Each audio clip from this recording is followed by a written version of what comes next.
और जिसको जिस स्थिति में सत्संग करना कथा को छोड़ के परमात्मा के बारे में, भक्ति के बारे में, ज्ञान के बारे में और वैराग्य के बारे में, ज्ञान कांड के बारे में वो कर सकता है।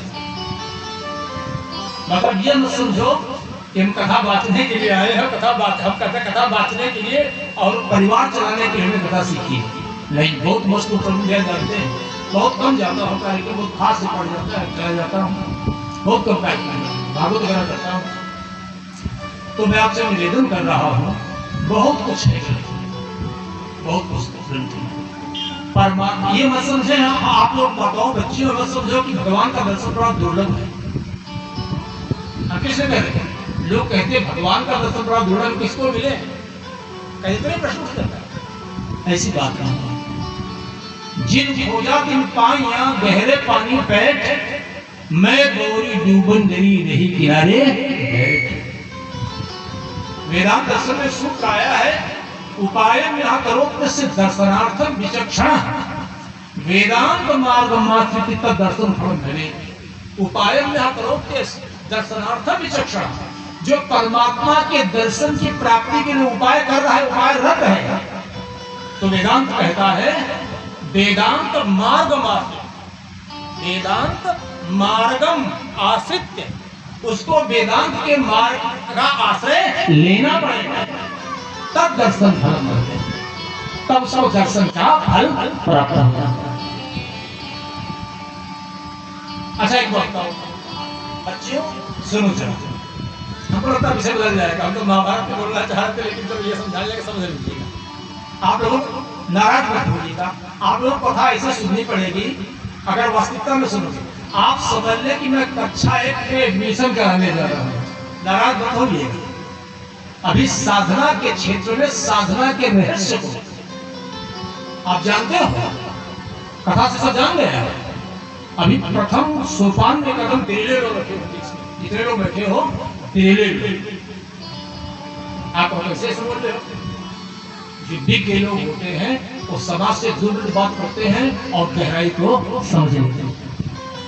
महीनों में हकीकत है, महीनों में हकीकत है साहिल के तमाशाई, महीनों में हकीकत है साहिल के तमाशाई, हम डूब के समझे हैं दरियाओं की गहराई, हम डूब के समझे हैं दरियाओं की गहराई।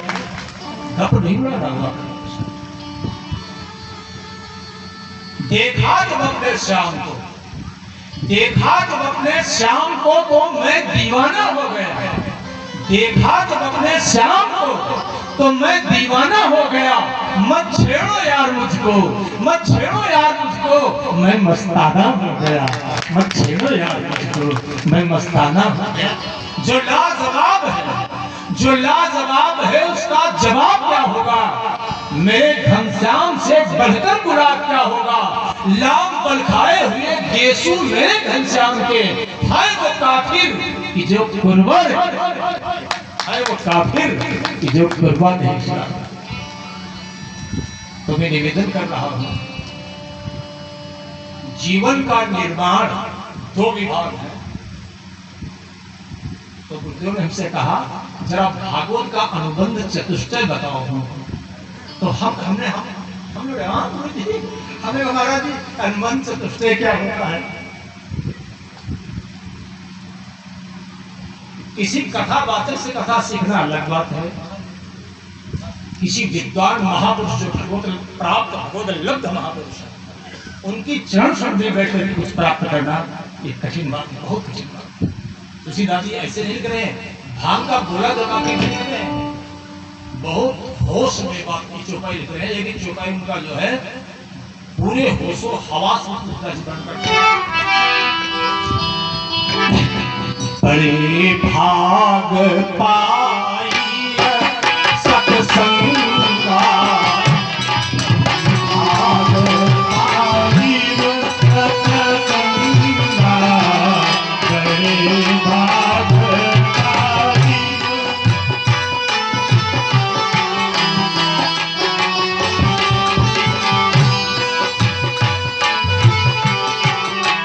बड़े भाग पाई सत्संग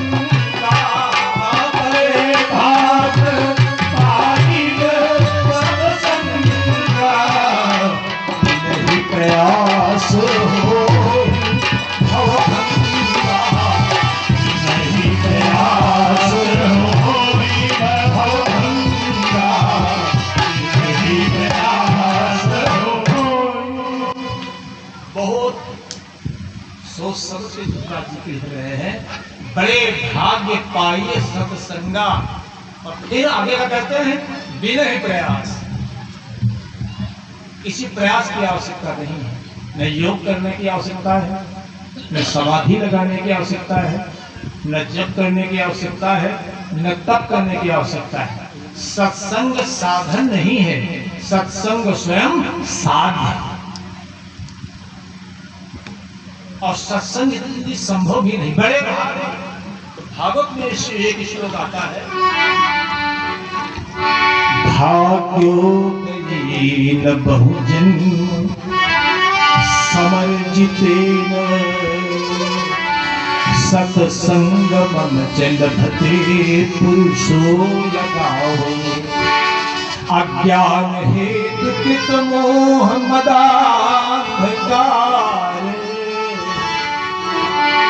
नाशं विधाय हितबोधेते विवेका।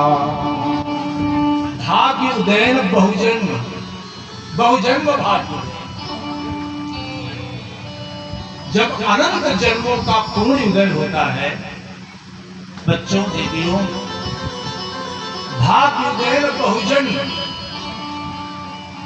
अनेक जन्म के पूर्ण जब उदय हो एक संग, भागे मन की वासना तब भावे सत्संग।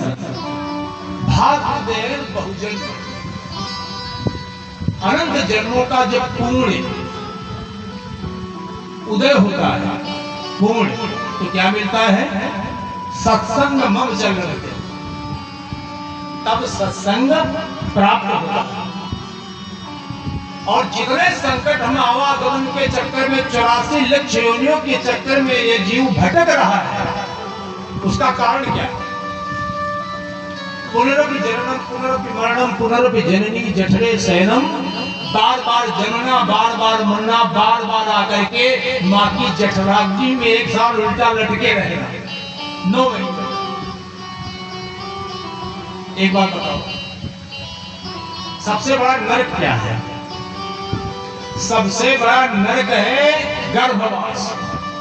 इससे बड़ा कोई नरक नहीं है। उसे तो भागवत के 28 नरकों का वर्णन किया गया। वैसे देवी ने कहा अष्टम स्कंद में आया है, अंतिम स्कंद, पंचम स्कंद के अंतिम स्कंद। परीक्षित ने नरकों के बारे में प्रश्न किया। आप जो कथा सुन रहे हैं श्रीमद् भागवत की, हम तो इसीलिए और विशेष करते आ गए हैं क्योंकि हमारे भैया प्रवीण जी जो है वो विज्ञ है। मनोज भैया हमारे जो मनोज दीक्षित जी शास्त्री हैं, यद्यपि हमारे भतीजे हैं, लेकिन मैं हृदय से उनको बड़ा प्यार करता हूँ। क्यों? वास्तव में उनका हमारे सीतापुर में विद्वानों में नाम आता है और उनके मुख से कथा हो रही। एक बात आपको बता दें, उस दिन में ऐसा समय आ जाएगा कि मूल ग्रंथ को लोग भूल जाएंगे, जो गप हाकी जाएगी वही लोग कहेंगे भागवत हो रही है। भागवत हमने भी अपने बेटी में मनोज भैया से भागते करेंगे, क्योंकि हमने सोचा कुछ तो मिले। अरे हमको भी तो कुछ तो मिले। हम क्या सुनेंगे? हम वहां बैठ करके हमारा मन उबेगा। अब तो क्यों मन उबेगा? तुम नास्तिक हो।